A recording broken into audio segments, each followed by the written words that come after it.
what? What's the worst that could happen? And she asked me, she was like, can you read a house? Like, can you do an aura reading of a house? And I was like, let's see, Yeah. Cool. And so we did it. And she's like, you literally painted what happened when we were there. Wow. She said that when they came into the house, the realtor was like, go look around, explore for yourself, whatever.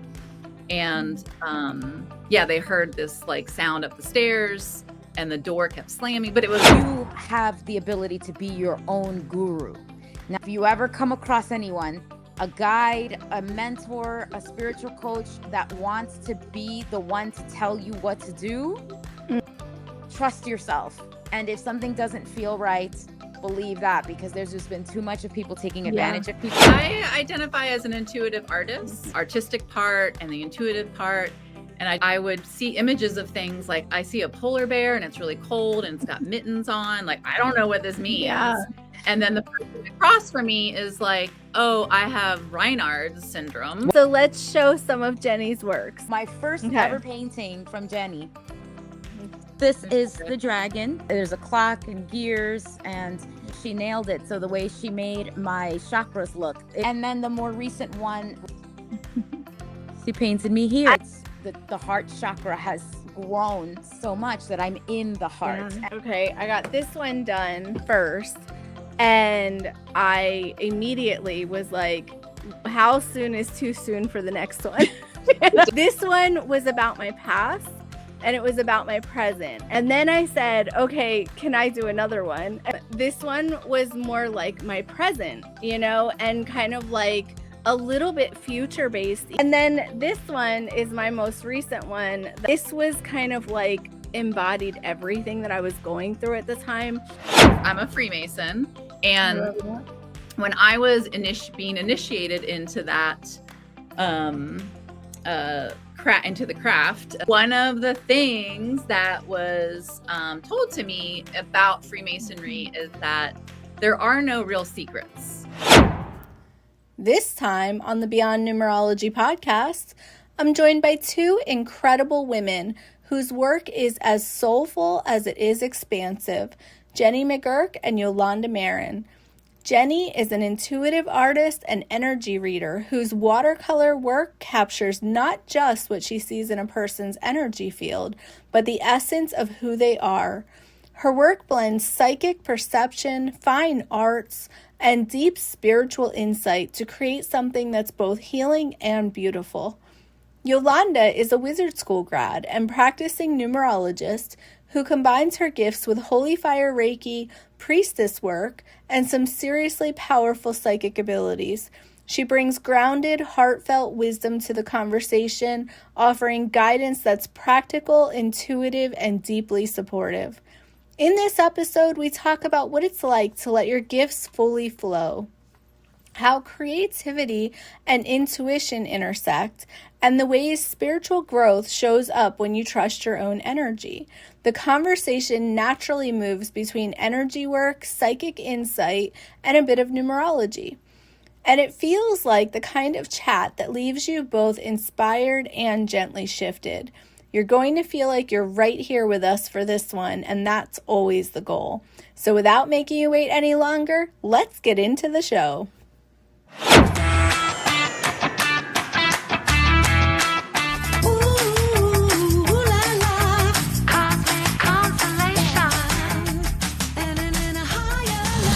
Welcome to Beyond Numerology.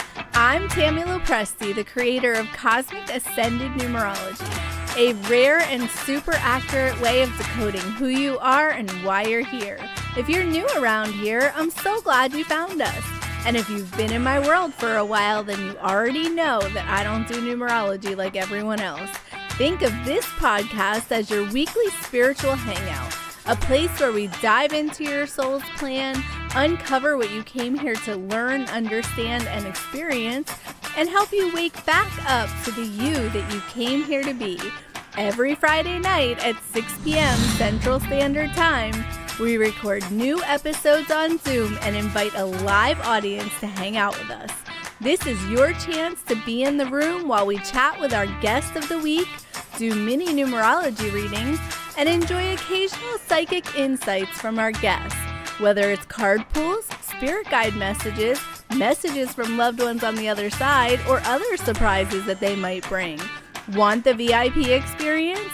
Stick around for the after show where you can hang out with me and the guest of the week to answer your own questions and get a behind-the-scenes look at the magic happening live. It's always fresh, always different, and always a good time. So whether you're tuning in live or catching the replay, welcome. I'm so happy you're here, and I have a feeling you're going to love it. Now let's go beyond numerology, because your soul's plan starts right now.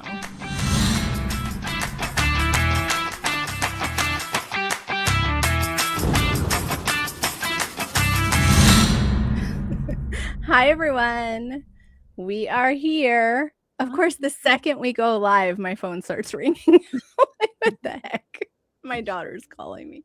Well, I hung up on her. It's okay.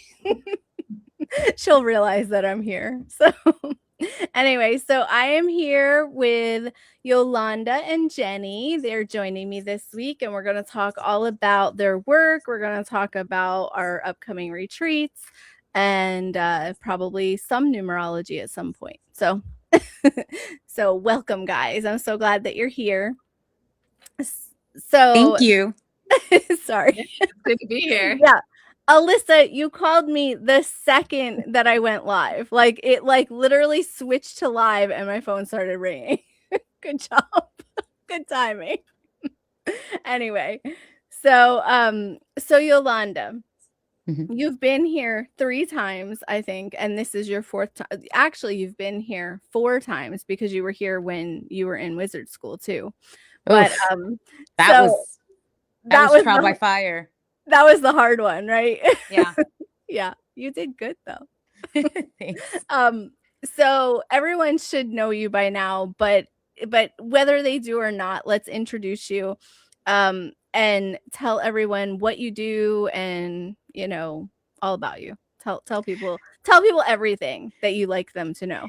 So for those of you who might be new to this or seeing me for the first time, I am a former student, numerology student of Tamila Presti's, and I consider myself a walking billboard of how amazing cosmic ascended numerology is and how it's opened so many doors, not just in my life, but in my evolution of my intuition. So that's been amazing. So I am also a numerologist. But besides that, I'm a Mary and Magdalene priestess, and very much on that track. A lot of the mystery school stuff, esoteric, all of that fun stuff. And I am also an energy worker who uses Holy Fire Reiki. So that's me. I love all of the things that you do. Of course, my favorite is the numerology, and you are a really excellent numerologist. Like, Thank you. You actually blow me away every time I see you do. Like every time you even tell me about a reading you did or you talk to me about it, it's like your understanding is so big, so deep. Thank I you. should say. Thank you. It's been amazing. I think the number one lesson that I've taken from all of this, which was a very important lesson for me all around, was very much don't question, get out of the way, because there are so many random things that come in and I would hesitate. And the more I began to embrace, just say it, the more was unlocked. I think that's the hardest thing. Yes. And I think that's the hardest thing for everybody, because Jenny, do you struggle with that as well? Just like getting out of the way and letting it come through? Sometimes, yeah. Like, not trying to put like your own belief systems on certain things, and trying to be as much of like a channel for the information. Yeah. I was actually having a conversation with my guides this morning, and I was asking them, like, I wasn't asking them. I was playing a little scenario, and I was like, I bet you this is how it goes. Like, they're on the other side going, she got it. She finally got it. She finally said the thing. Like, we've been trying to get her to say that thing, and she won't say it. And I said, it's so true. I said to them, I was like, is it frustrating for you to work with me? And they don't talk like that, but like, I could feel that, yeah, they try really hard to get more messages through than I will allow. You know, I definitely could feel that. So, I can see that. So today I actually did yeah. a reading a Yeah. few hours ago, and Yeah. the way that it came through when I was I was just starting with the numbers, and I could Mhm. hear just words. I wouldn't, they were not vulgar in any way, but they were kind of harsh. And Yeah. I was like, this is weird. And then I asked the Yeah. guides, and they were like, no, she'll relate to this. And so I Oh. said, is it okay? This is not usually the kind of stuff that I say, but is it okay if I say something that's a little, and she said, Mhm. yeah, absolutely. And I said this expression, and she was like, that's exactly what goes through my mind. Like word for Wow. word. And Wow. I want to know what it Yeah, I was. know. yeah, Now I want to know. I'll tell you guys later. It really wasn't a big deal. Um, Mhm. but it was just, I wouldn't go in with somebody I've never met and, starts talking smack, and Yeah. it was very Yeah. smack talk like language. Yeah. And Yeah. there was a very valid reason. But Yeah. the moment I did that, it was like something was released, and then Yeah. everything was flowing from that. It was almost like I really Yeah. felt like I'm not even doing the work. Like the work's just being Yeah. done. Yeah. So, I will but say that anyway, as soon as you listen, it opens some kind of flood of messages then. Like as soon as you say the thing that they're trying to get you to say, and sometimes that takes a little bit to get to that yes. point, but as soon as you do that, it's like it opens and then it just comes through. And it's Yes. amazing when it does that, because then it is just like you said, it's not work then. It's kind of flow Yeah. then. And Alyssa says those are the best messages. So Alyssa, Yolanda is fascinated with how you automatic write. We're going to talk, Alyssa. We're going to Yes. talk. Yes. Anyway, so okay, one more thing about your work. I'm fascinated with the mystery schools.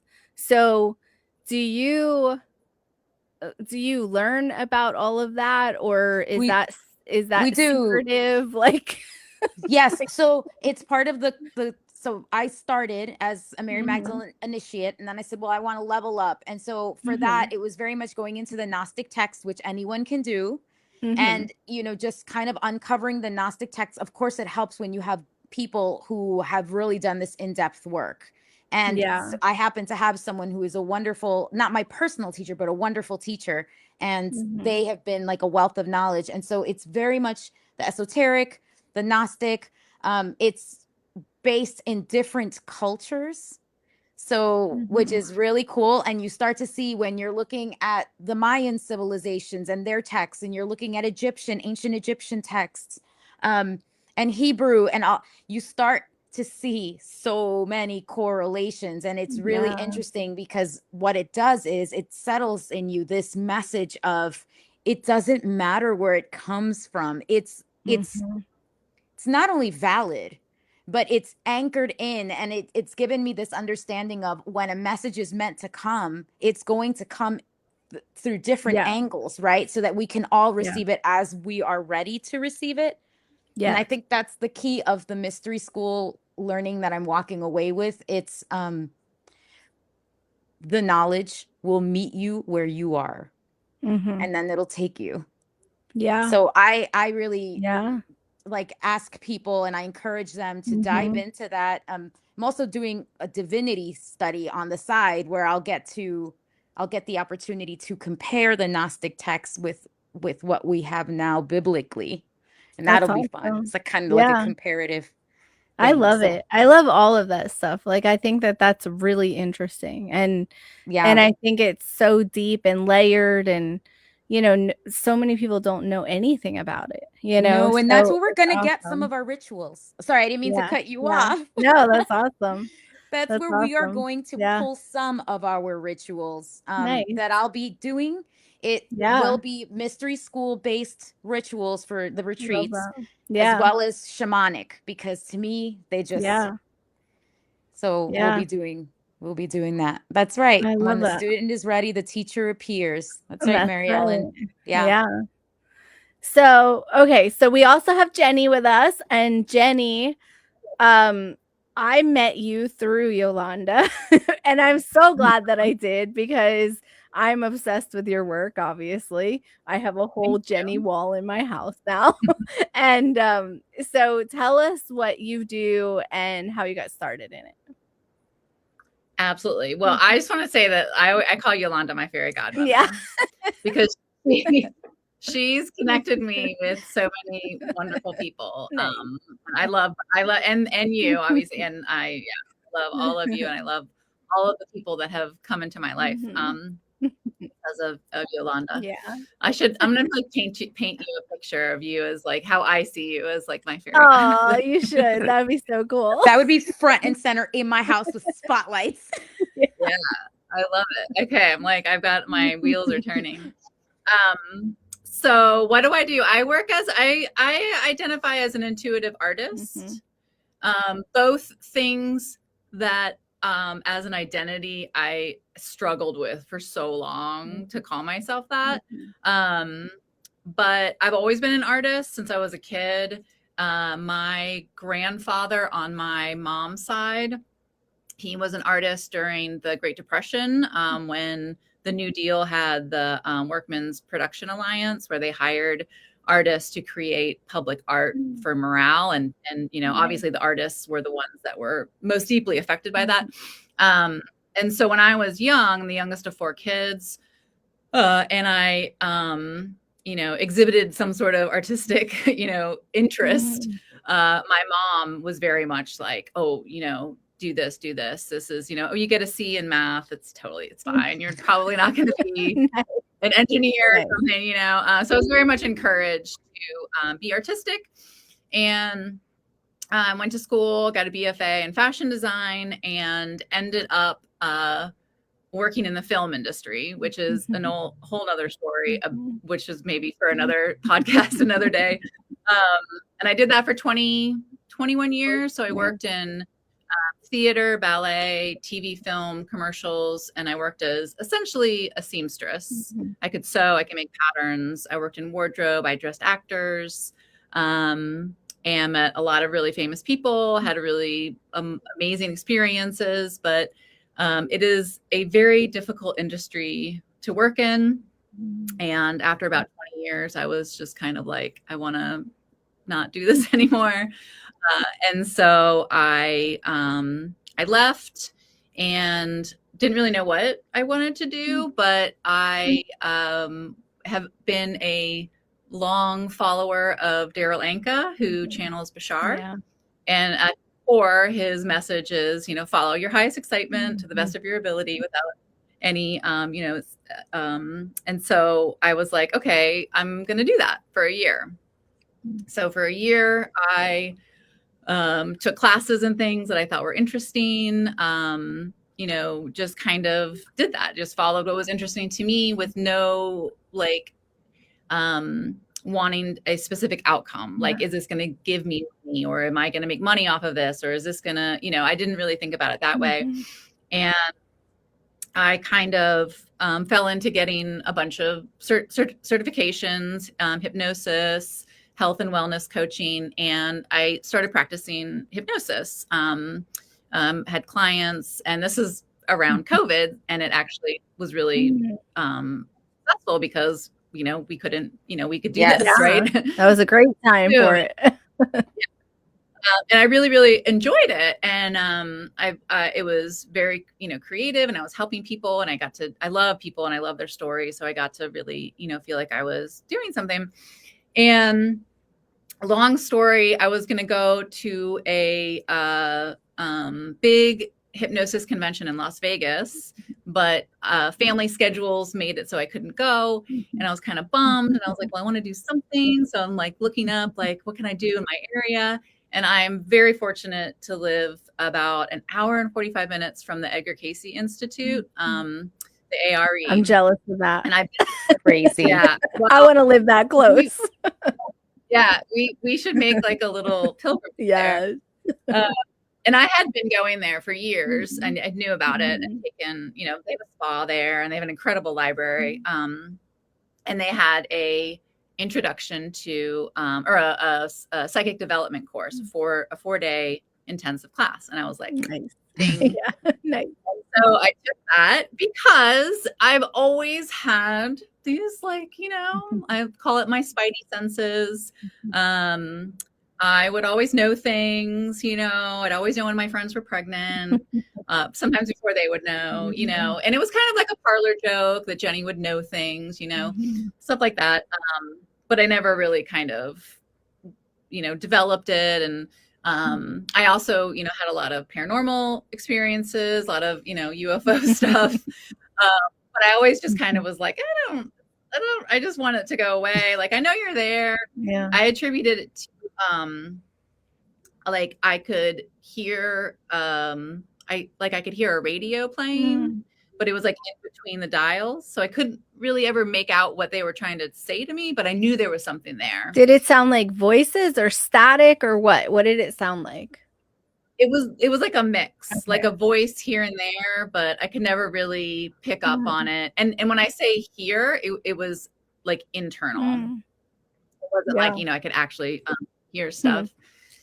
So at the end of the psychic development course, the wonderful Cindy Griffith, who taught the class, she's an incredible psychic, and she unfortunately just lost her husband recently. Oh wow. I know. So she, at the very end of it, she got out, you know, pencils and paper, and she was like, "Oh, I want to teach you these soul maps that I do." And if anyone watching, or I know you all are familiar with my little outline of the person in the reading, in the aura reading, and she had that. It's the same one I use. And I also, every single aura reading is, I use her pen that I got in that. Really? In that class. I didn't know that. Yeah, it doesn't write anymore, but that's cool. Yeah. So the image, this is her image. And so I trace it on the paper and I use her. That's so cool. So every single aura reading has a little piece of her in it. That's amazing. Yeah. Yeah. So she was like, "Oh, we're going to teach this, you know, we're going to use all the things that I just taught you over the course of 4 days. And we're going to see if you can read other people's energy." Yeah. And so we did that. We paired up in groups, and it just clicked with me. You know, the artistic part and the intuitive part. And I just kept picking up on things with people, and kind of harking back to what you were talking about. I would see images of things like, I see a polar bear and it's really cold and it's got mittens on. Like, I don't know what this means. Yeah. And then the person across from me is like, "Oh, I have Raynaud's syndrome." Wow. And so it was like stuff like that. Yeah. And we all went around the room, and every single person, it was instant, and I was nailing stuff. Wow. And that's awesome. Yeah. So she came over and was like, "I kind of need to do this." Like, "I think this is a thing for you." Yeah. And she gave me she was like, "Do it. Just don't." She calls them soul maps, and she still practices it. She still does this. Anybody can go down to Virginia Beach. She does them at the Edgar Cayce. Edgar Cayce has big markets, and she does it there. Cool. Big psychic festivals. Wow. Cool. But she was like, "Just call it something different." Yeah. Nice. And so it was colorful, so I called them aura readings. So I did. I was like, "Okay, this is exciting to me. I'm gonna do it." But I put it out on social media that I was gonna do it, and I was gonna do 100 for free. So I think I did a little bit more than 100. Yeah. And they were very basic in the beginning. And did them for mostly friends and family. And then I got really good feedback from it. And so I was like, "Okay, I'm gonna start doing this." And so that was about 5 or 6 years ago. I was just gonna say that. I was like, you just started this like after the pandemic? Wow. Yeah. Yep. So I would have thought you were doing this your whole life. Like, you're amazing at it. I mean, yeah. Thank you. I mean, I think that it's, you know, all of our journeys, like the three of us, but anybody here watching and listening to us, I think it's a culmination of it. There's stepping stones along the way. Like, and you just have to, you know, as cheesy as it sounds, you have to just follow that excitement, and it will put you in those places to get those things. But yeah, so that's kind of how I got to be here. That's incredible. So It did is. we meet soon after that then? Because it was during that I time. think so. Yeah, Wow. we met in an Appalachian Facebook group. We Mm. sure Yeah. did. And I had Because you were living in Wisconsin, and you were That's moving. right. So it would have been 5 years ago, I think, because Wow. we've Yeah. been here, I think 4. So Wow. Yeah. yeah. That's crazy. See, I thought that you guys had been friends for like a million years. Like, It feels you that know, way. a That's what really it long feels. time. Yeah. Wow. Yeah, no, but I remember seeing you, Jenny, and seeing your post, and it was just, you know, post, right? So many people posted on this page, so many, and I'm Yeah. sure very, very talented people. And I was just following because I like Appalachian lore, and I was like, now I know. That was when I called it Appalachian when I was of the North. Now it's Appalachian. But so what's the difference? Like, why do you? it's just pronunciation, you know, and really the Appalachian Yeah. mountain range, it goes all the way across. Yeah, I've hiked a lot of it. Yeah, Pennsylvania, absolutely. So, Yeah. but I remember seeing your post, and again, it's a reminder looking back. Did I realize it back then? No, because I was in like half la la land with all the stuff that was happening. But I remember just seeing it, and it was just this immediate, I'm going to contact this person. There wasn't even a thought in my head of maybe I should. It was like, no, this person. And I'm so glad, because when I got that reading from Jenny, it was at the start of my big journey, shifting gears. And Jenny, like, you were mind blowing. And we know this now from knowing each other over years. So anybody who gets a reading from Jenny, it will go on and on. So you'll get a reading, this will be great. And a year from now, you'll still be going, oh my God. Like in my case, things happened after the fact. So there was almost like, yes, absolutely. There is a present now energy when you're doing your work. You're working in the now. You're also pulling, let's say, from other lives if that's necessary. But there's also very much of possibilities in the future energy. And so you were the first one who basically was like, there's a big old dragon. And I remember thinking, which what? is so cool. Yeah. And she went into detail. And then and I'll show you guys her painting that I'm talking about, because I actually brought it with me to show people. And I was just like, that's so cool. And then I forgot about it. Months later, that freaking thing showed itself in a meditation. And I wasn't even thinking about it. That's awesome. So it's really amazing. And I think, Jenny, and I don't want to speak for you, so please correct me if I'm wrong, but I think that it's just growing. Like your connection is deeper and deeper every time. It does seem like that. I mean, every reading I do, and like, it's definitely evolved, right? And I do like soul connection readings too, which was it you? You did one with me and my ex best friend. But I think Yolanda, did you asked me to do one? We were the first ones. And you were like, is this possible? And I was like, I don't know. Let's try it. Yeah. And I think I got to give credit to my friend Jenna, because Jenna, I think, was the one who actually placed the order. She was, if I remember correctly, because she wanted to know, Jenna has always said to me, we had other lives together and I need to know. She's one of the, I need to know. Yeah. So she went to Jenny also. And then Jenny came up with this whole thing. I wish I had that with me, but basically we were twins and we were identical twins. And so now we could consider ourselves the shining twins. And it's really interesting, because in that past life connection, it tied itself to a lot of things that we now understand. So for example, Jenna and I, different upbringings, you know, different cultures, different everything. And I'll be sitting here and I'll be thinking of her, and she'll do the same thing, or she'll be like, what happened?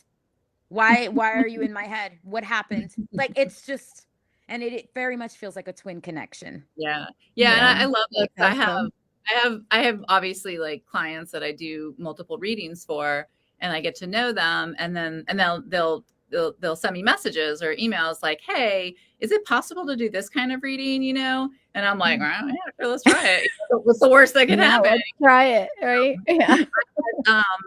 In this past summer, I had met somebody, and they were looking to buy a house in the very old part of Richmond, and they were expecting a child, and they had looked at the house, but they had felt they're we're all intuitive. She felt something's going on here, and had an experience there. And she asked me, she was like, can you read a house? Like, can you do an aura reading of a house? And I was like, let's see, Yeah. Cool.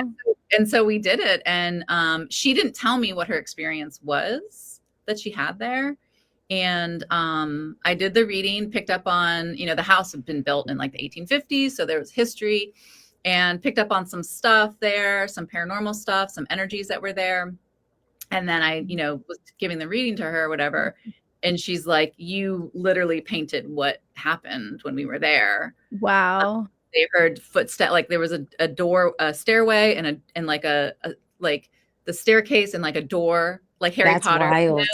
And that's what I painted. And she said that when they came into the house, they were looking around, like, the realtor was like, go look around, explore for yourself, whatever.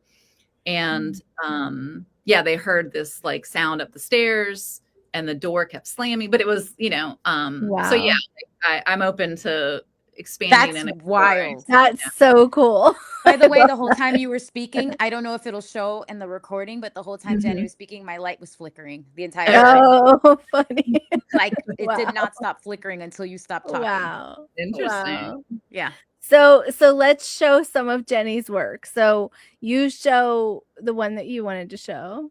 Okay. Oh, before I do that, I was going to say hi to everyone who's saying hi. Yeah, I know. Hi, everyone. Hi, Patrick. Hi, Margarita. Hi, Karen. Hi, Donna. Hi, Shireen. Karen said that just happened today with my girlfriend Kim and I. I was on the phone with her, and that's why I was late to the show. Oh, okay, cool. That's funny. That's awesome. Well, I'm going to show you my first ever painting from Jenny. Okay. And that was this painting I love that one. This is the dragon.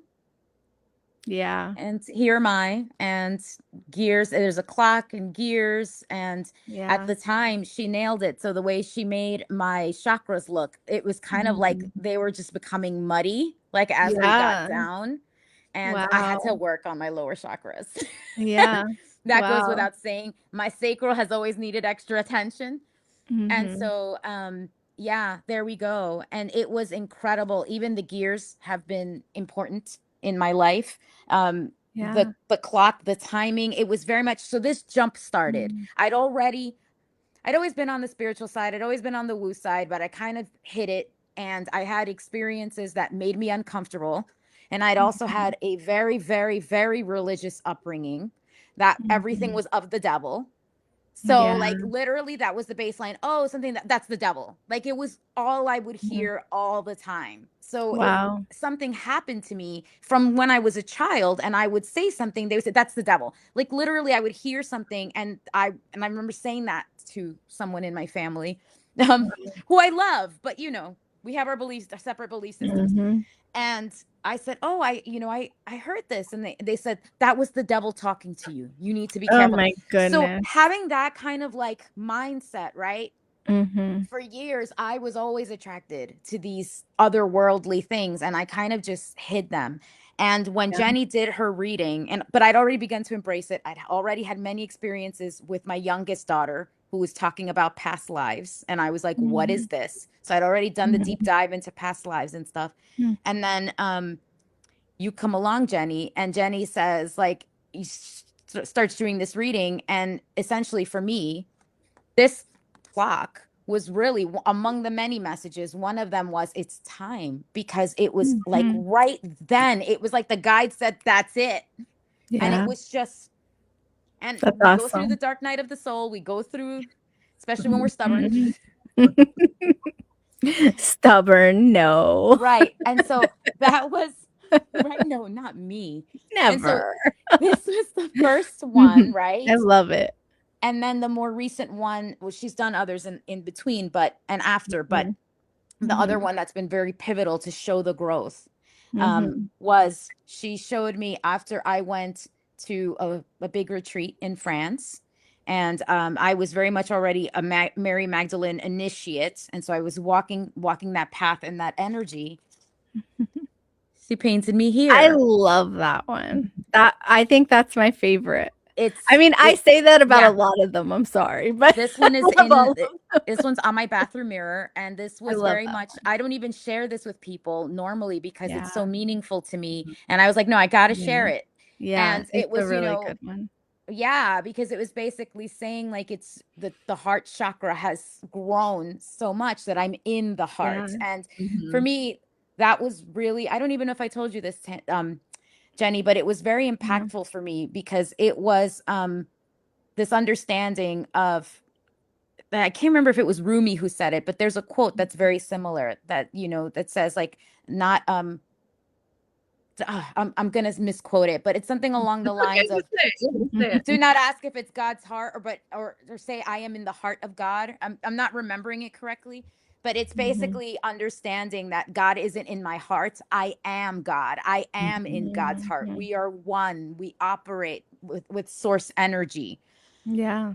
So that was beautiful. And then she told me that if I ever questioned which direction to go, that the doves would show the way. And that's Mm. I like one that. of Mary's big symbols, and the goddess Wow. Isis. So Wow, And then that's what awesome. share go on. what you found after you got the reading when you went outside.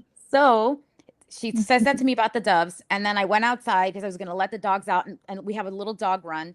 And I hadn't even gotten to that area. I just literally opened the door to walk to the dog run. And on the threshold was a feather. That's awesome. That's Yep. so cool. So I keep this with a feather across it. That's so cool. I love that. Yes. So, so I want to show some of my paintings. Okay, so I have a whole Jenny wall in my house now because Yes. Oh, it is Mary Ellen. Sorry.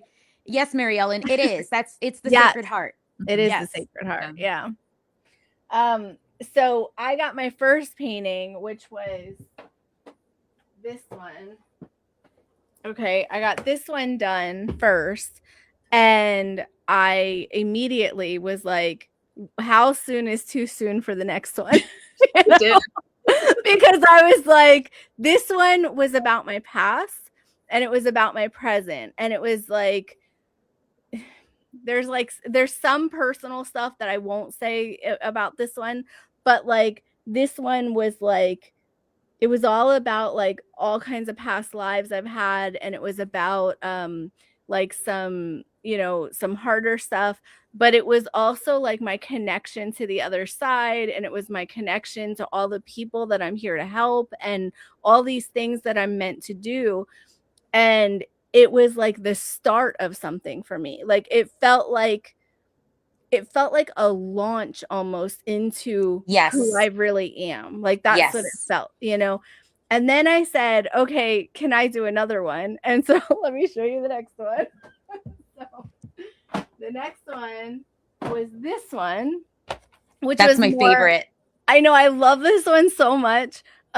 This one was more like my present, and kind of like a little bit future based even too, but it was like, it wasn't past at all really, and it was talking all about what I'm doing now and what I'm stepping into and things like that. And this one is the one that when we started talking about retreats, I said, I went, this was like us doing retreats, because you said that you saw me doing numerology at a tea party or something, and Yeah.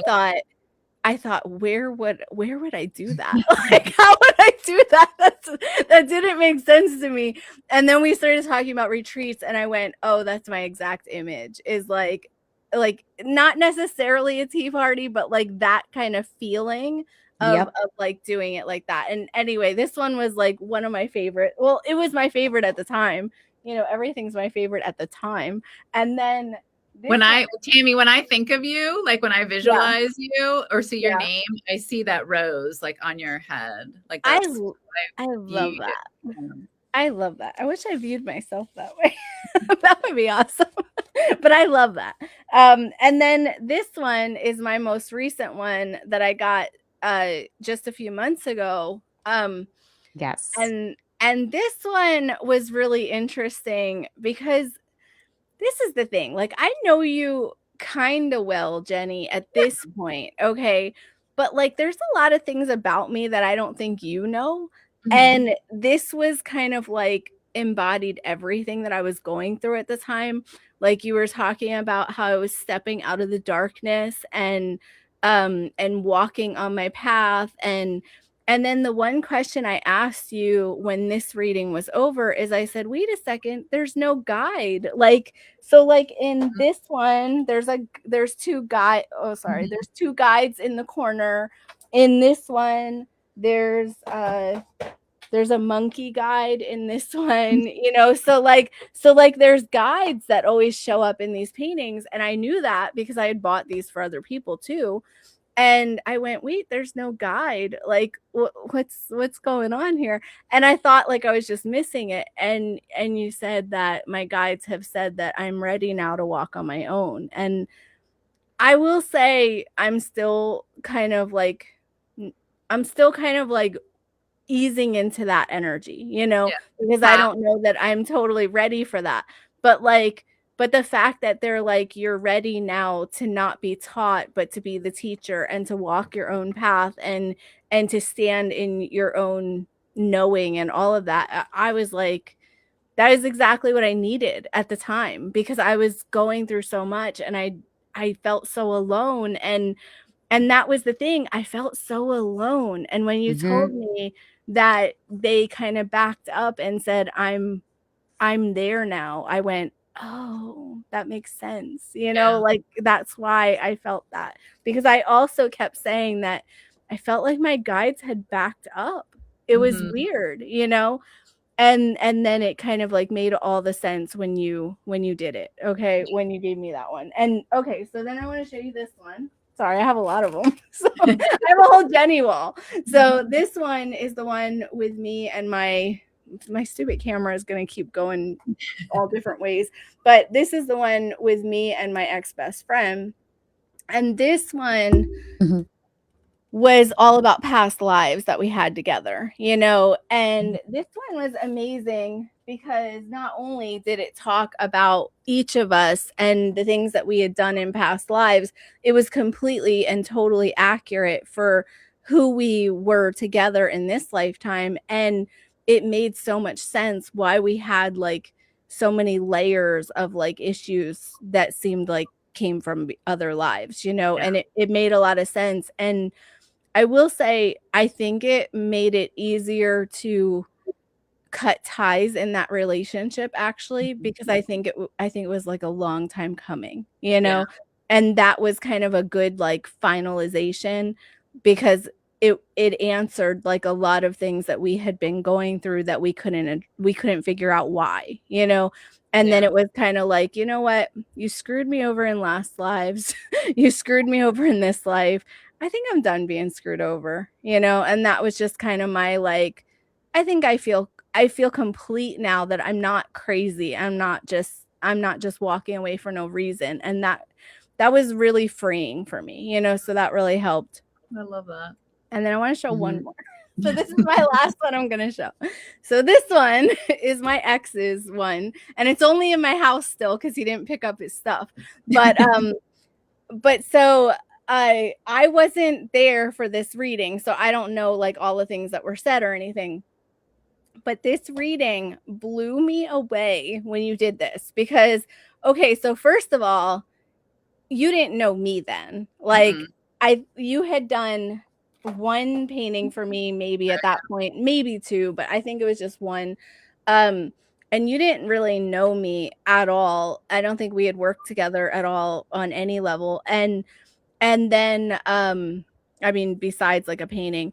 And then my boyfriend at the time, he had said to me, we were off and on for 7 or 8 years, and he had said to me, just like he had said it a long time ago, but he had started saying it again. He was like, could I wear goat legs for Halloween? And I'm like, no. And he's like, no, really, can I please wear goat legs for Halloween? And I'm like, no. But he had said it before. He had always talked, like not always talked about it, but every once in a while he would bring it up and he would be like, can I wear goat legs? And I'm like, no. Like, why do you want to do that? Like, Right. I thought because it seems random. I thought it was the weirdest freaking thing. And every time he said it, I would go, no, you're not doing that. That's weird, And he's not a weird person, but he just, anyway, when I saw this, like when I saw this and when he saw this, we both, our jaws dropped. Like we were both like, oh my God. Because you had the only thing that you knew. The only thing that you knew about him was his name. I think it was only his first name even. And you painted that and I went, holy shit. So I never will ever question your abilities. Not ever. I mean, not that I would have anyway, but I will never now for sure. I was trying to look up in our text messages just now when you were talking to see when that had taken place. Because I was like, I know she talked to me about it, but I just realized no. Long time ago. It was a while ago. DMs. Yeah. It was a long time ago. Yeah, I was trying to figure out when, but that was at least a year ago. That maybe even a year and a half. But I think it was more. Yeah, it was more. Yeah. Yeah, he had some pan energy, like the pan. Yeah. Yes, very much. Well, and that kind of explains some of the stuff we went through in our relationship. Yeah, I remember his reading. I do remember his reading. He wouldn't tell me about his reading, and I was like, "That's okay," Yeah, and I also like a couple of things that are kind of coming up when you were talking about your readings is, and these are questions that I get asked a lot, so I just kind of like to clear the air. Yeah. When I read someone's energy, I can't see what you're doing. Like I don't know what you're doing. It's totally private. I'm not like I'm not like remote viewing you.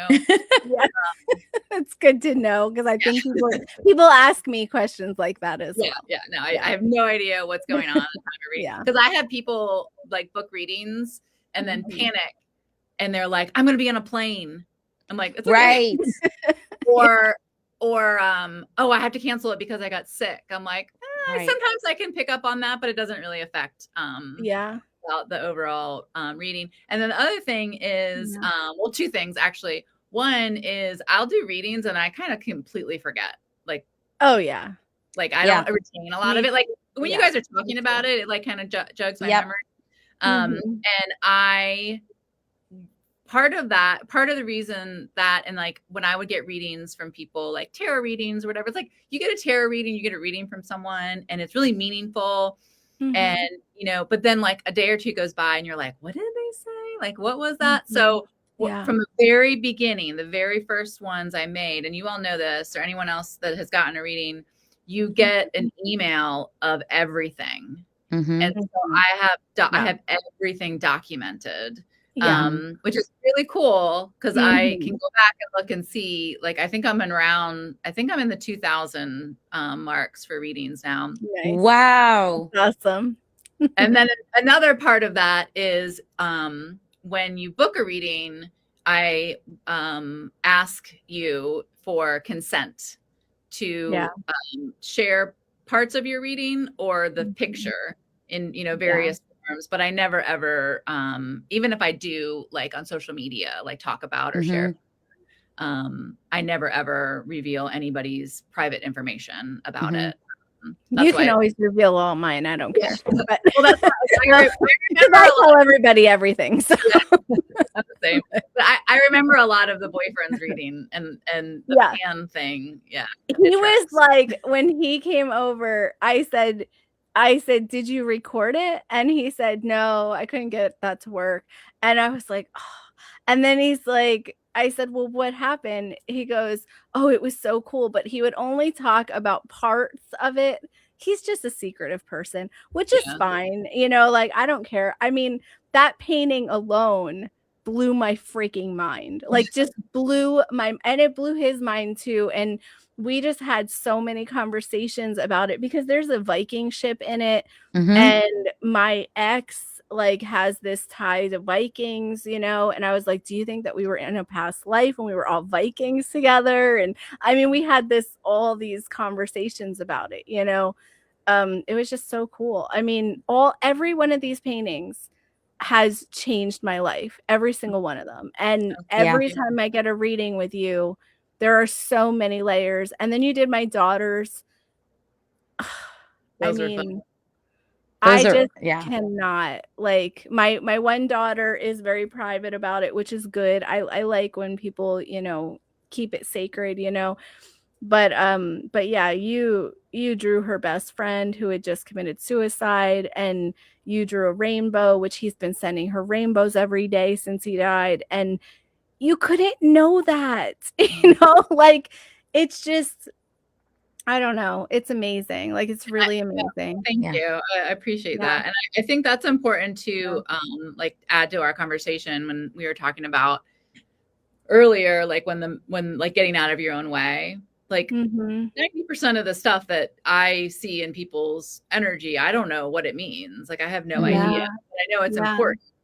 And in the beginning, when I would like see weird stuff or it didn't make sense to me, and I would be like, this is too weird. I can't tell this person that they have goat legs, you know, like I wouldn't get any more information. It was almost like my guides were like, no, you have to write this down. Yes. And the times where it's been some of the most like outlandish or kind of hard things to convey to people, and I'll say it, you know, kind of like what you were talking about, Yolanda, just saying the thing that you're like, you think is going to be, you know, the person like that I'm talking with, they know what it is. They're like, oh yeah. And so I think it's important, like the whole like getting out of your own way thing is just, whatever it is, just like I was like just say it out the mouth, just let it out. Yes. I agree. I had also previously earlier today, there was an aspect of a reading where I feel the trees talking. Side note, the trees have been talking a lot more than usual. And it makes sense to me. Yes, it makes sense to me because it's kind of like they're like, we're waking up. Many of them feel like they've been slumbering and are waking up because we're waking up. And so they're ready, right, to share with us. And so I'll tell people once in a while, if it comes up a certain way, I'll be like, you know, you need to ground, and I'll give different variations. And sometimes if I say a tree, I'll say, you know, just sit under a tree or hug a tree. But this reading in particular, I was going to say hug a tree, and it very specifically saw me pushing. I actually saw myself pushing a person against a tree, which I would never do. And I was like, okay, I guess they're trying to tell me her back should be to the tree. And so I said, you know, this sounds weird. I usually tell people to hug. And again, it's a very minor tweak, right? But I just said, usually I say, you know, hug, I'm thinking. And then I said, but you're supposed to lean your back to a tree. And she said, there's no way you could have known this. I have a tattoo of a tree on my back. Oh, wow. That's funny. So that's why they were being specific to the back. That means nothing to me. And could she have hugged from the front? Absolutely. But the point was, it was not only telling her the trees want to work with you, but it was confirming to her that this is valid. So in case she was questioning. Well, I had a girl write to me today, and I do the same thing where as soon as I'm done with the reading, I disconnect completely. I don't remember it in an hour. Like I don't even think about it again. Because I think it's self-preservation. It's like protecting our energy. I would be, if I retained all of it, I wouldn't be able to function. You would be walking around with a million people's energy. But yeah, so she wrote to me, and it was just a little check-in that I did, like a numerology check-in, which is just me. It's just an audio that I send after looking at their numbers. And she wrote to me today, and she said, well, you couldn't, you know this, but what I talked about was I said, oh, you need to go to an ocean, you know, and I wasn't sure if it was an ocean. I was like, maybe it's just a body of water. I don't know. And then they started showing me like I started hearing seagulls. I started tasting salt in the air. Wow. I started hearing kids playing, you know, and I was like, okay, it's definitely an ocean, because they were trying to tell me. And I was like, I think you need to go there, like on a trip or something. And she's like, she's like, I live in a place where there is an ocean, but I was actually going on a trip to a place that there's another ocean. And I went, and she's like, and kids were playing when I got there and all this stuff. And I was like, wow. And I just thought, like, I don't know what I'm telling people. I'm always going, this is what I see. This is what I feel. I hope it makes sense, because I don't know. Like, I don't know if it makes sense, It's but crazy. it does. And I'm glad that it does, and I work on trusting that every single time. Yeah. Every time I work And on it's that. still, but doesn't it still sometimes boggle your mind? Like, there are times where I'm just like shaking my head. I'm like, I can't, like, I know it's real. I Yeah. believe it, but it's Yeah. just amazing. Just how much happens when you get out of your own way. Because I'm still learning that. I think we're all always learning that. It's Yeah. just it's such an ego thing. Like, it's such a human thing to, Yes. like, whatever. So Yes. yeah. Yes. So Erin says the trees have been talking to her a lot too. The trees Yeah. have been talking a lot. I was just talking to Yeah. Donna about this Really? recently. We were talking about the trees and being trees in past lives and things. I was like, I'm sure that I was a tree, or I'm going to be a tree. And she's like, yeah, you were a tree before. And I was like, that makes total sense. Yeah. And they feel are so really, connected. they're really wanting people to work with them, because Yeah. it's a symbiotic relationship, and nobody understands that more than the trees. Yeah. And so for them, it's just like we feed them too, and they feed us, and it just kind of goes in a circle. Yeah. I can't think of a time in my life that I ever didn't feel connected to trees, though. Mhm. Like, I don't know if everybody feels, I just assumed everybody feels that way, but I don't know if they do. But it's like, I always feel like the trees are my friends everywhere I Mhm. go. I've always felt like that. Yes.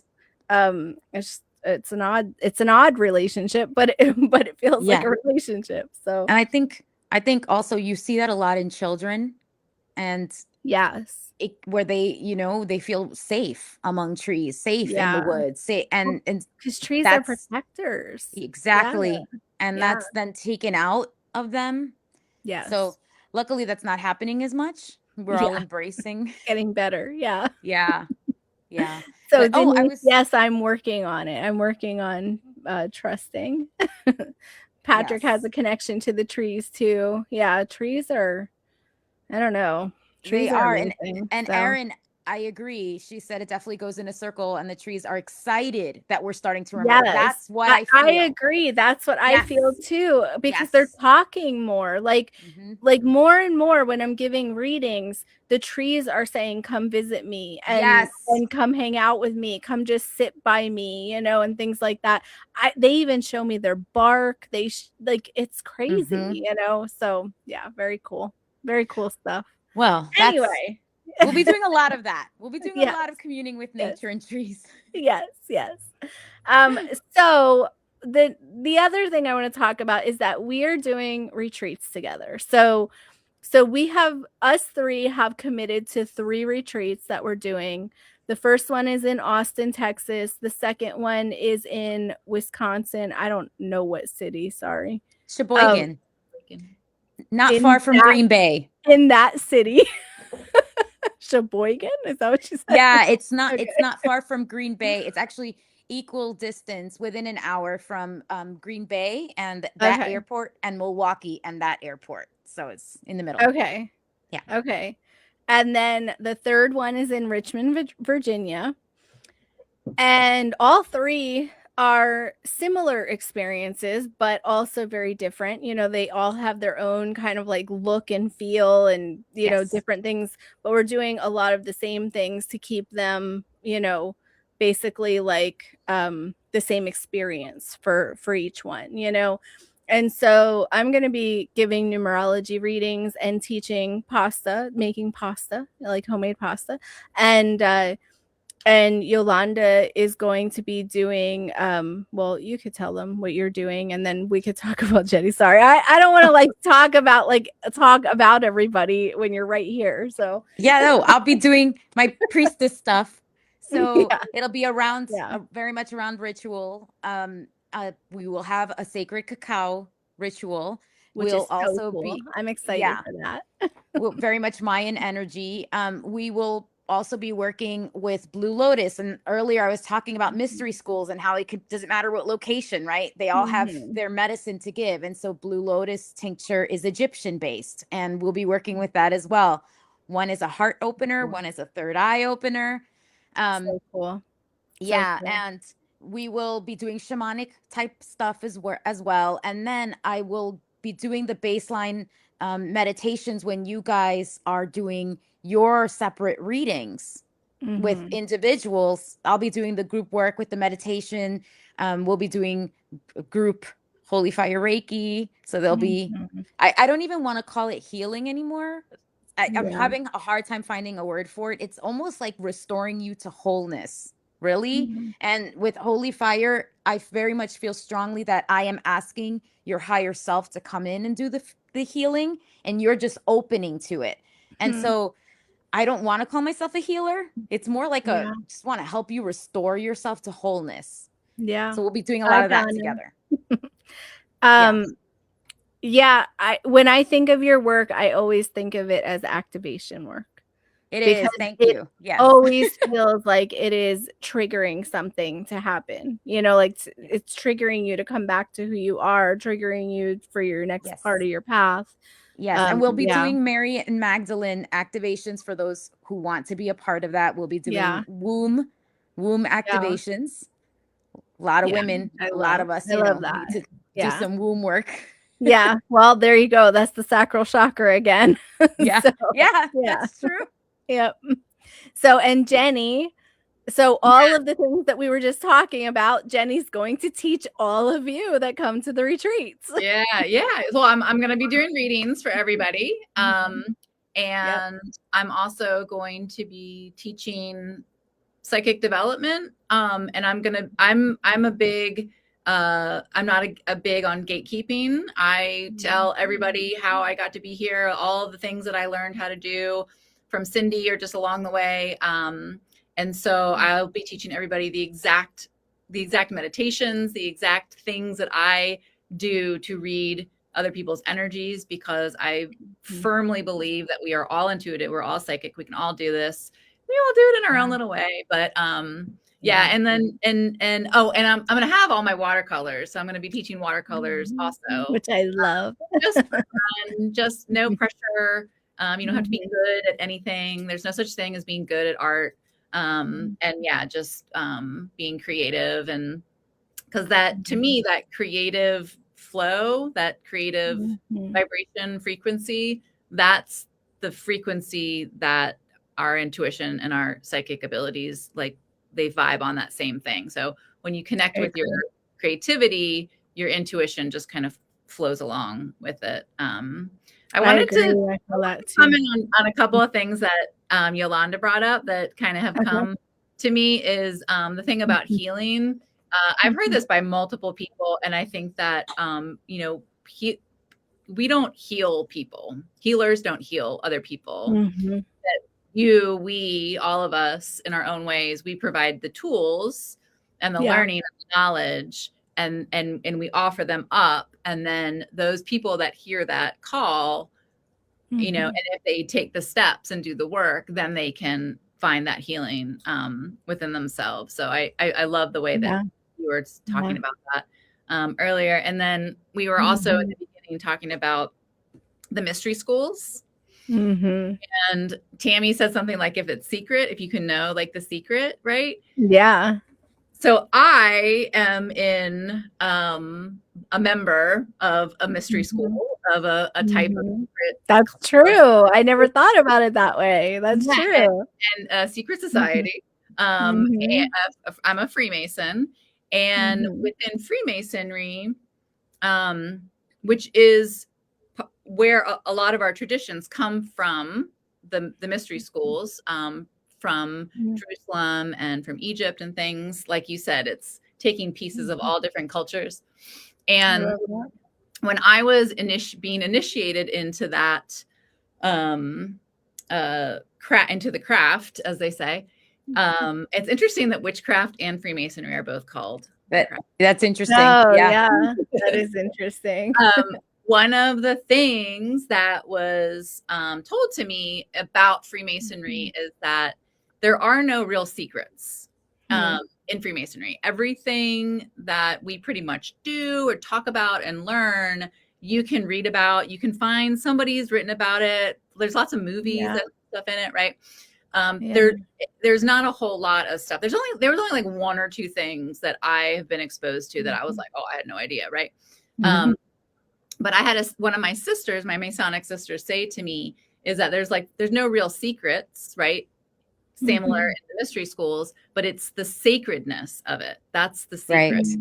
Right. And not everybody, they might hear the call, but not everybody actually takes action to become a Freemason or to become a Magdalene priestess, right? It's just certain people for whatever reason, we obsess over these things that we do them. Yes. And then we learn them. And now we have a wonderful platform like here or in the retreats that we can now, kind of pull those pieces out of us and share it. And then those wonderful people that choose to experience that, they can take what they want and they can, leave what they don't want. Not everything is for everybody, but I've always loved that. There's that, like the mystery schools and the secrets, like there's no real secrets, right? It's just, and in anything, there's no real secrets about stuff. It's just, if you got to dig, you have to do the work and dig deeper and find it out. And that it's the sacredness, the specialness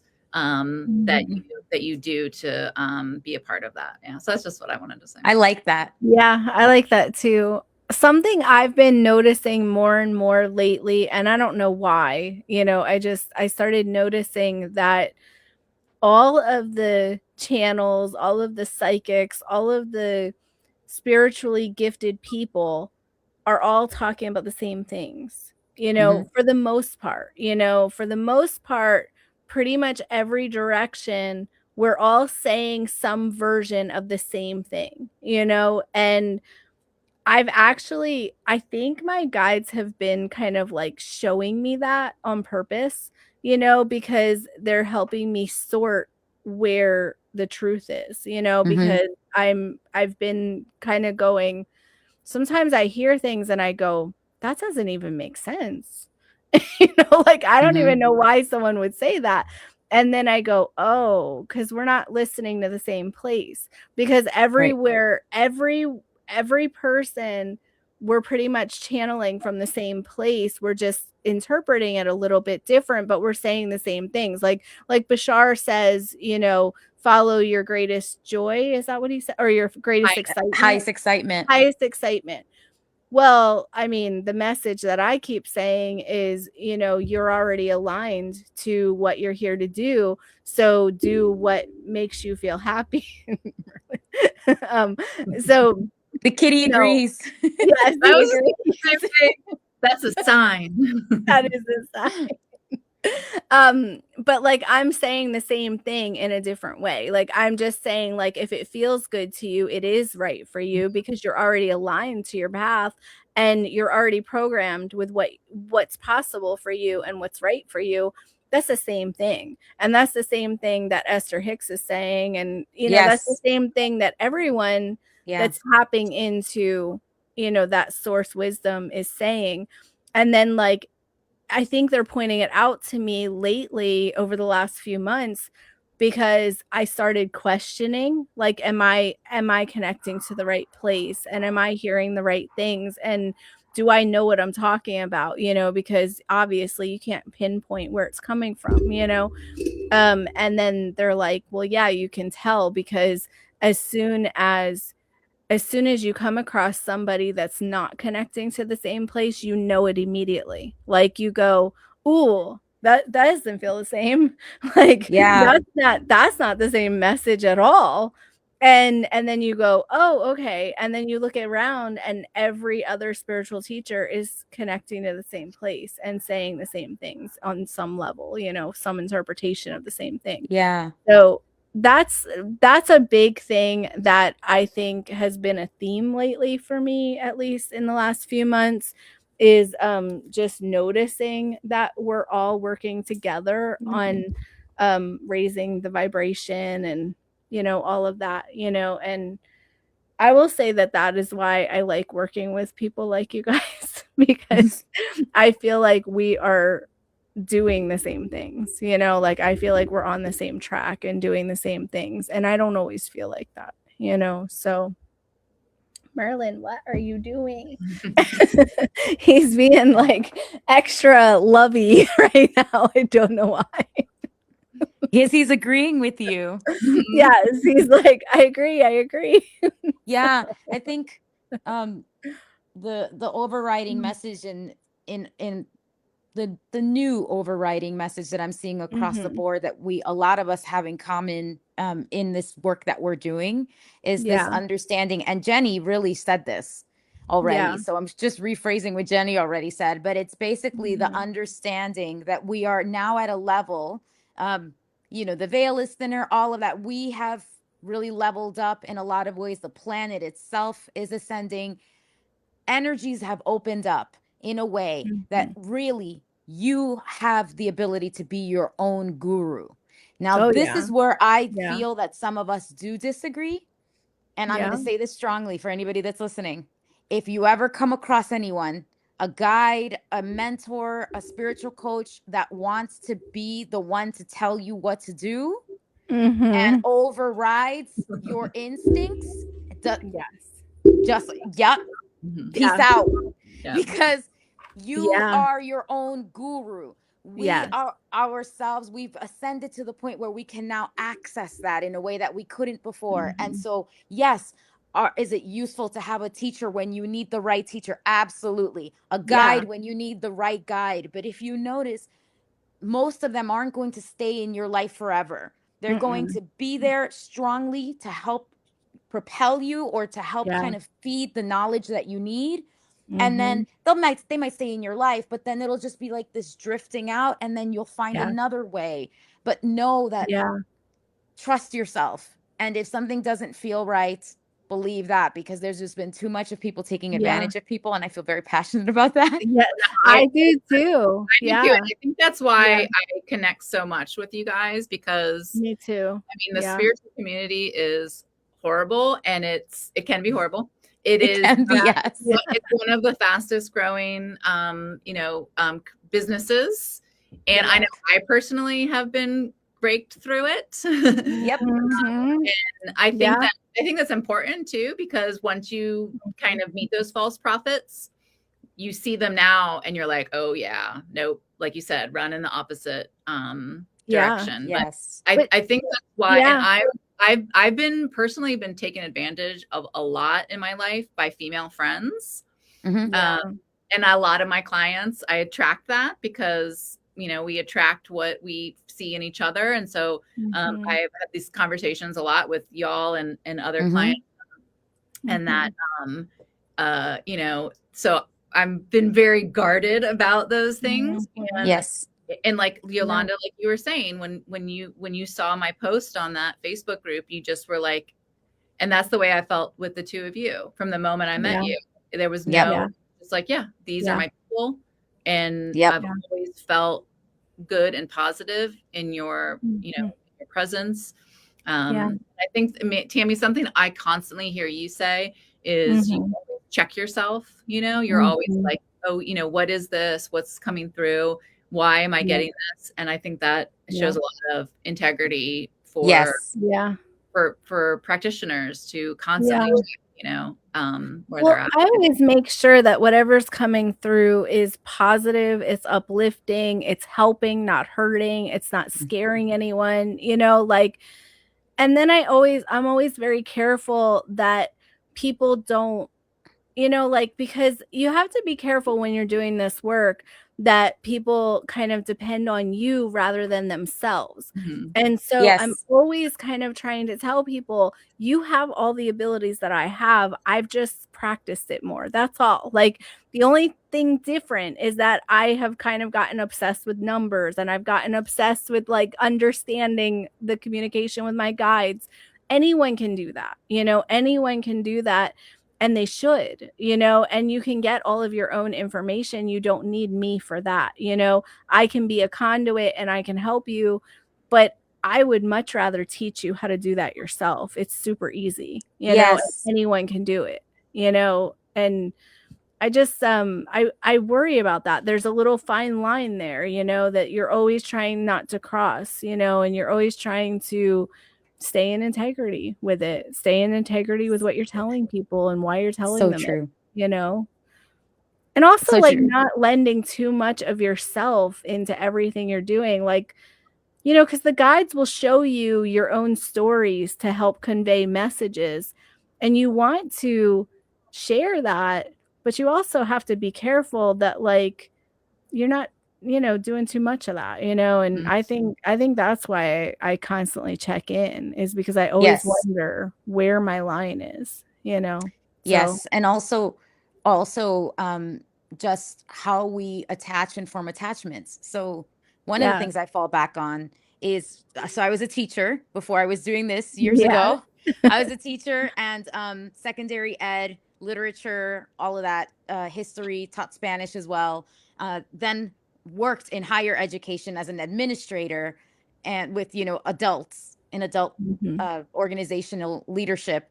But one of the things working in academia that's drilled into you is that the greatest moment is when the student surpasses you. Yes. It is the greatest moment when the student surpasses you. Will every student surpass you in every way? Of course not. They're all going to have their, but when they find their thing and suddenly they're better at it than you, for whatever reason, even if it's a small thing, that is a cause for celebration, because it's telling you two things. One, and this is very ego based, but pat yourself on the back for helping them. But two, the most important thing is that they are no longer needing you. Yes. That is the goal. When we went through teacher training, it was you make your students so self-sufficient that they no longer need you. And for us, it was teaching children how to think critically and how to seek the answers, so that if you fell off the face of the earth tomorrow, or they had 20 crappy teachers after you, they would always know how to seek knowledge on their own. Yes. That's the disconnect that I see. And I saw this in religion too. This is across the board, wherever there's people who are guiding other people. Our ego gets caught up, and then it gets tangled up in our student. And is the student good enough? Is the student a reflection of me? Is the student better than me? Jealous, all that stuff. And for me, that's what I felt connected me to you two guys, that there was this inherent understanding of, one, there's no competition, and two, we want you to do better. Yeah. This is what we want. When you tell me, away. when you tell me that you're going to some event and you're already booked, or you have people waiting out the door for your numerology readings, I get so filled with joy. Like, I don't even I'm not even in that equation at all. Like, I don't even think it has nothing to do with me. Like, I look at that and I go, holy crap, like, this is amazing. Like, I love that you're excelling at what I got to teach you. And just the fact that, like, you're now doing it on your own, you don't need my help anymore, and we're just like now checking in. I was gonna say, we still check in. Yes, but what a great feeling. I mean, like, what an amazing feeling to see. I mean, most of my students are like that now, like the graduates. You guys are all on your own. A lot of you are doing really well with it. And I'm just like, I sit there and I go, this was the goal the whole time. And this was my goal with my children as well. It's like, I never wanted my kids to grow up and never move out. You know, like, I wanted them to grow up and stand on their own and have enough, you know, and that's how I feel about my students. It's like, I will hold your hand through the entire course. I will learn right alongside you. But when it's time for you to graduate and go on and do it yourself, I will be your biggest fan. You know, like, I will be so proud of you, because it's so amazing to see. You know? And you guys are as good as me. Like, you really are. But like, you didn't need 20 years like I did, you know? Well, I would argue that it also has to do with the fact that you streamlined it. So we didn't have to go through the trial and error. Which is good. And that's what every teacher should be able to do. You know? I agree. I had a story. I always remember this story. And I share this with people when they're going through, whether you're a leader, an instructor, a boss, anything like that. A minister of some kind. I always remember this story for people who are going through this. When I was a teacher, I used to teach in a not great part of a town in New York City. And it was not a great part, right? And so a lot of the kids, they struggled because of their background, their upbringing. There were gaps in their learning, and they struggled. One of the students that I taught in particular, and I was a new teacher, this student really struggled. Like, all of the attachments to learning disabilities were attached to this student, starting with a language barrier because they'd learned English later in life. I didn't find out. I did my best. I found tricks. I found shortcuts. The student was a bigger teacher to me than they can imagine. They taught me how to be a better teacher. Yeah. Anyway, years later, I get a random DM from another student who was in that class, just checking in, saying hi. It's been well over, I think it had been like about 15 years. Wow. And they told me that original student that I was discussing, who everybody thought was a lost cause, had not only gone to college, but they'd majored in English literature. They were going for their master's, and they were going to be a college professor. That's amazing. That had been my dream. It was to be a college professor and teach Shakespeare. That was all I wanted to do in life. Like, literally have the patches on the elbows. Imagine I had like my tweed jacket. I was gonna work in Cambridge. Doing it. I was gonna work in Cambridge. And to find out that this student was living my dream, it did something really magical. It's like I did it. It was like it came full circle. There was no jealousy. There was awe. I was in some energetic way, I was carrying this dream because that person was supposed to make it actionable. It wasn't for me to make actionable. Yeah. I believe that. Theirs. Yeah. And we just clicked. And so I never forget that story, because when you have moments where you start getting entangled and there's enmeshment with students or with people that you're training, that's really one way to step back, to remember that when they surpass you, not only is it a great reflection on you and your teaching, but really it's like you were a part of bringing this dream of theirs or their mission to fruition. Right. Yeah. And I think that all the time. I think we carry things through for other people all the time. I think our parents do that. I think we do that as teachers. I think we do that as spiritual guides.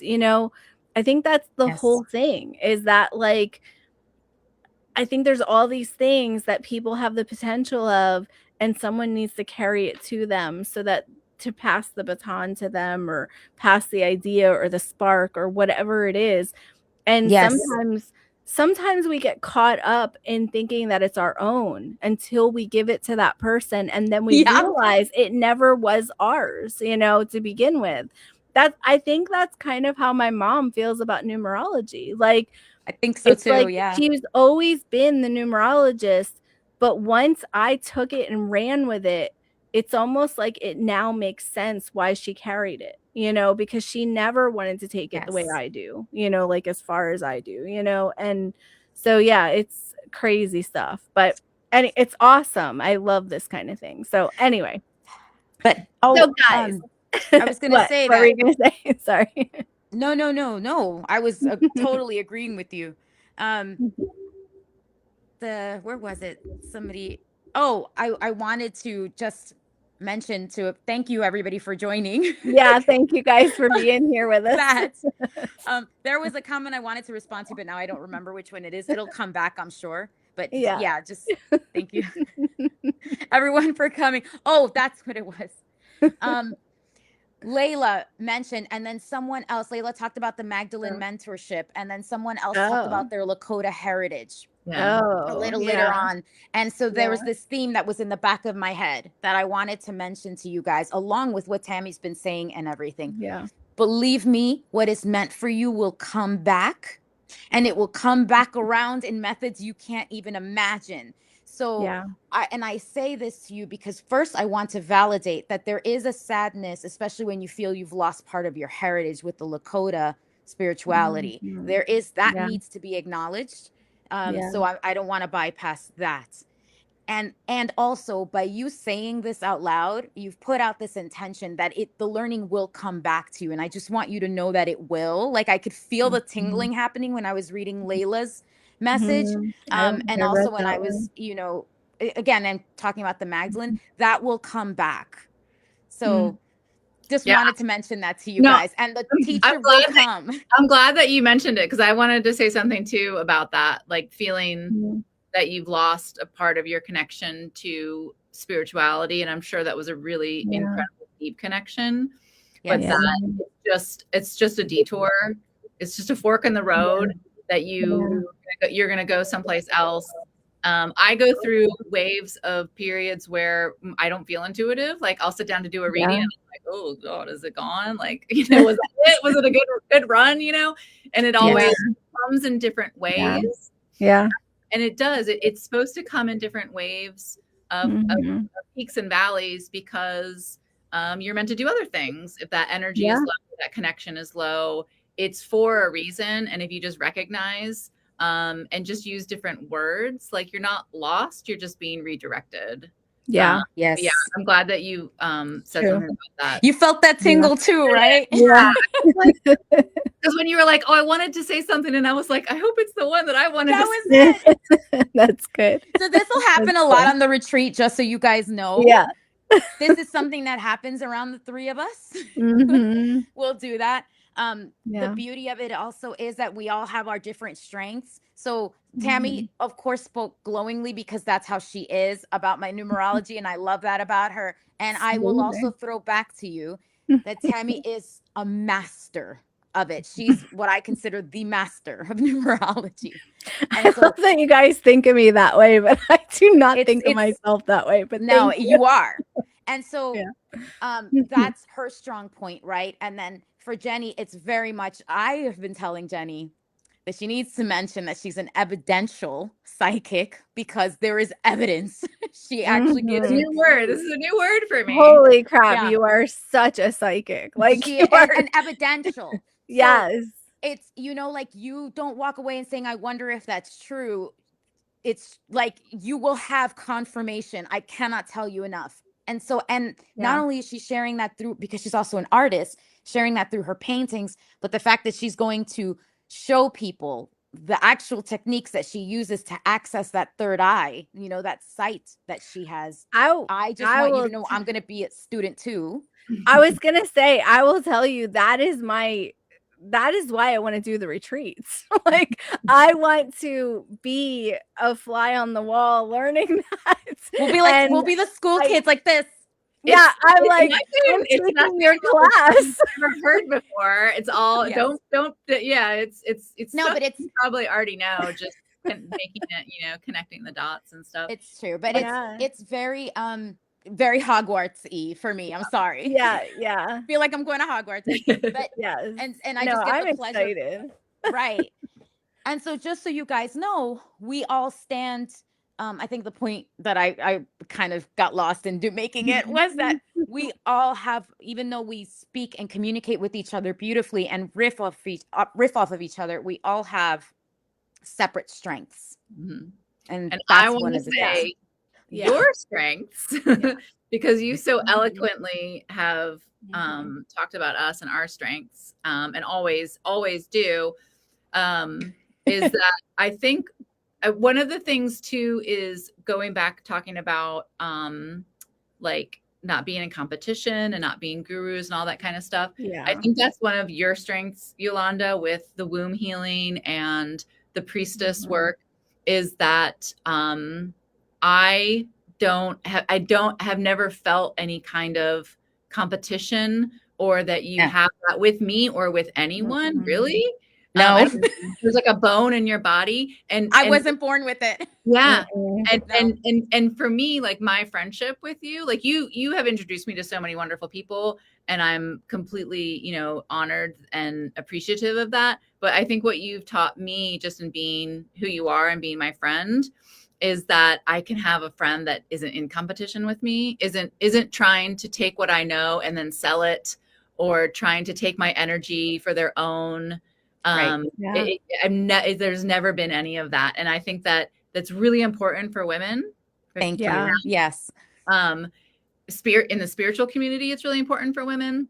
Yes. It's really important for women to, in the world, what is going on in the world today, to come together. We're incredibly powerful, although we've been told we're not powerful. And I think that is what you bring to the table, and your strength is that you heal that in me. Oh. And you heal that in other people. You really do. I mean, I do. Bringer with women. Thank you. Thank you. I tell people, I go, listen, if you want a list of flaws, I'll give you a list of flaws. That being said, one of the ones I was not born with was the need to compete. Thank God. Thank God. Yeah. I got others, like my anger. But your anger is your fire. We need that. The Latina. But and that's why we do the womb work, by the way, y'all. Yeah. Because we learn to use that. Tammy said fire. She nailed it. We transmute that energy, that anger that has nowhere to go becomes a sacred flame, and then it goes somewhere. And so you can use it well. And so I really push the womb restoration and healing, because that's what's been helping me. And I know that was a struggle. But yes, so we do that womb healing, because one of the things I strongly feel that a lot of our competitiveness, especially as women, it wasn't there. This was introduced. And when you, and then of course a millennia of it, right? It just becomes part of who you are. But there's this feeling of scarcity always fed to us. And when you go into that womb energy and you help restore it and you help that work well, especially for women, but it works for men. By the way, men, you have a womb connection through your mother's lineage as well as a cosmic womb. Yes. So men receive this as well. This is not just for women. I tell men that all the time. Yes. Yes. Yeah. And so, but with women, once that's released, a lot of that starts to go. That need to compete or that need, like, if you're shining, is that somehow dimming me? Because you start to realize, man, I am accessing abundance. And actually, the more I share that person's light, the more comes to all of us. Yeah. So, well, it's always confused me when people see other people doing well and they want to squash that instead of celebrate that. I've always been like, what? Like, why? I naturally, when I see someone do well, I go, ooh, I could do that too. Like, not that I want to do what they're doing, but it's like proof that you can do well, And I've always looked at it that way. And I didn't realize that other people didn't for the longest time. And I went, oh, you think you want to take that from someone? Like, what? Why? Like, why wouldn't you want to see everybody happy and glowing and thriving? It's so much proof that you can too. If you see everybody miserable, why would you want that? Why would you want a miserable world around you? That doesn't make any sense. I want to see all of my neighbors happy and living wonderful lives and thriving and driving nice cars and feeling like great about their lives. I don't want to see everybody in despair and like they're not okay so that I can have something. That doesn't make any sense. It doesn't. And when you feel that way, you really start to realize it's not a problem. Giving credit where credit is due. Just as like I will sing your praises, right? You will sing mine. Same thing with Jenny. And really, somebody else had posted here that just reminded me. I think it was Mary Ellen had said that she had a list on her own site of thanking her teachers, which I know. I saw that. I like that. It's sorry, I'm not commenting on everybody. You guys. No, it's okay. But I was just remembering that because it was something that I had seen. Come by. Yeah, I had seen that before on her site. Yeah. And I thought that was a really great idea. And I made a mental note. I said, I'd like to do a page like that myself on my site one day where I thank the people. And so anyway, so when you have that mindset of gratitude and abundance, there's just no limit. And I believe that that was our origin. We're just returning to our origin points. We're not finding a new way. That's what I believe too. Yeah. I will say that most of my life, I have gone against almost everything that people do. Like, and I know you guys have too. Like, but I've always looked around and not understood the hatred and not understood the jealousy and the sabotage and all of the weird things that I think humanity does. I have always looked at that and not understood it because it never made sense. Like when people hurt me, even when I was a child, I remember thinking, there's something wrong with them. There's not something wrong with me. There's not, I don't want them damned to hell. I want them to have love because clearly they're lacking it. You know, like, yes, I have always known that. I have always known that from the youngest age I can remember. I have always known that people that hurt people are lacking love. And I do not understand how society does not see that. Like, I do not understand that. That has always been so very clear. And like when you go and you volunteer at the elementary schools and you see the kids that are acting out and everyone's treating them horribly, you go, dude, they're not getting enough love at home. Yep. Like you can see it right on their face. They're just little children. How could you hate them? How could you be mad at them? You know, why aren't you hugging them? You know? Yes.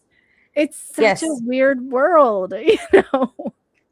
But yeah, we need more people that understand this kind of thing and that are not trying to take, that they're trying to give and share and all of that, you know? Well, and somebody, Steph, had written something Hi, in the Steph. comments about lowering the, it lowers your vibration. And that is also something key to remember, right? So interestingly enough, it's funny, right? When we go through it, it comes to us as well as teachers. And I started having this influx this past fall. It was for several weeks of people coming to me and actually very honestly saying to me, I have something to confess. And I'd say, okay. And it was either clients, friends. Yeah. I'm jealous. And they would tell me what they were jealous of. I'm jealous of this person. I'm jealous of that. I'm jealous of this. Number one, I remember feeling honored that somebody would feel that this was a safe space to say this, because that's a very loaded thing to say. Yeah. But I started going, okay, why is this coming? Right? Oh, I know why that's coming to you. Well, yeah, but then I know, you know. And so one of the things, because I always go, what's in it? And I always know that it's multidimensional and there's several levels of learning that I'm not even tapping into, right? And so I said, well, what causes jealousy? I've been put in a position where I don't really suffer from it. Have I experienced it? Yes. I have been in toxic, dysfunctional, romantic relationships. But friendship wise, really in my adult life, it's just not a thing. But I said to them, I started going in deep and saying, why don't I feel this? And I said exactly what you said. I said to myself, because when I see someone doing something that appeals to me, rather than it trigger the jealousy, it triggers wonder. I say, I want to try that. Yes. So then I went, okay, so this is the missing key. We weren't allowed as a society to say that, because that's being vulnerable, and because we were shot down when we were kids and we saw a kid doing something cute and we said, I want to wear your pink dress. Don't be a copycat. Oh, and so it shut that down. That's what creates in many people jealousy over a prolonged period of time. It's actually shutting down your calling. So what I tell people now is, what are you jealous of? And one person in particular said, it's this person, they're big in the dance scene. And I put in all this work and I know. And I said, be honest with me. Be honest, like straight up. Don't worry about the ego. And they said, I know that I am a better dancer. I'm going to be real. And this person just seems to be more, etc. And I said to them, is it that you're jealous of them getting attention, or you're jealous that you feel like they put in the work and it paid off and you haven't been able to? And they went, that's it. I haven't been able to put in the work because I've had so many roadblocks, and I'm actually angry about the roadblocks. I'm not jealous of. So we unravel and we realize that it's when we've been suppressed, we've had to suppress our creativity, like Jenny said, and our inspiration, like you said, it becomes corrupted and it comes out as jealousy, and then we act unaligned. Well, and I think that that's what we're doing here as adults, like that's what we're doing, us three. We're trying to show people the way back to that, the way back to, it's okay to be you, whatever you is, it's okay. Like that is what you're supposed to do. you were told not to, that's over now. Let that go, So yeah. Anyway, this was great. And I'm so glad that we did it. We're way over time, but sorry. But it's great. Like I could have stopped it. I didn't want to. But yeah, so I'm looking forward to doing these retreats. I'm so excited. Like I don't even know what it's going to look like, us three working together, but I already know that it's going to be amazing. Like I can't wait to see it in action. Like in my brain, it's already happened, because I've imagined it so many times and I felt it when we talk and things like that together. I just can't wait until we're all in the same place, and it's just going to be such a magical experience. I just know it. Like, I just know it's going to be so fun. And, so anyway, I'm looking forward to it. Me too. And you guys should all come, all of you. Yeah, you guys can go check out the website. Yes.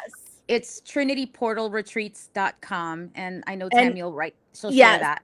I'm going to put all that information up. I'm going to put Jenny's information up so you guys can get readings with her.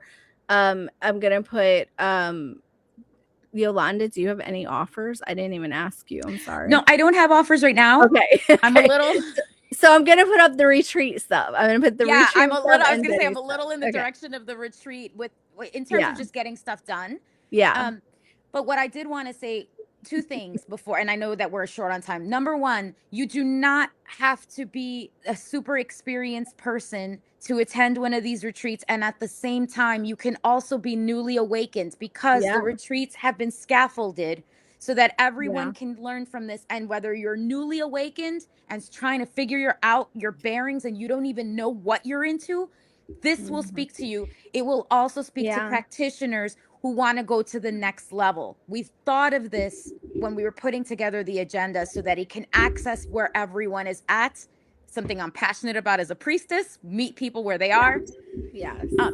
And it will include the personal Cosmic Ascended Numerology reading, the psychic class with Jenny, aura painting, and then the reports, sacred equinox or solstice ceremonies, energy healing, somatic practices, guided meditations, endless things, activations, and we're gonna have guest practitioners come. And good pasta. And we're gonna make pasta, so it's gonna be very comforting as well. Yeah, you're going to learn a recipe that's been passed down in my family for many, many generations, and it's pretty amazing. So yeah. So Steph says, but you never go over time, Tammy. How many hours have we had calls, Steph? Like, holy crap. Yeah. I'm great with time. Anyway, yeah, you guys should all come to the retreats. They're going to be amazing. I know they're going to be amazing. We all know the Wisconsin one is filling up quickly. Yeah. We've still got space in the Austin one, and we haven't gone live fully with the Richmond one. We're actually working on nailing down that location, so we'll have that location by February. But the Wisconsin one is filling up, and the Austin one still has space. Yep. So that's it. And I'm excited. So let's carry that energy forward. So yes. All right, everyone. So I will see all of you next week, and we'll see Jenny and Yolanda again, I'm sure. So yes. And definitely come to the retreat, and then you can hang out with all of us. So all right. Have a good night, everybody. Bye. Bye.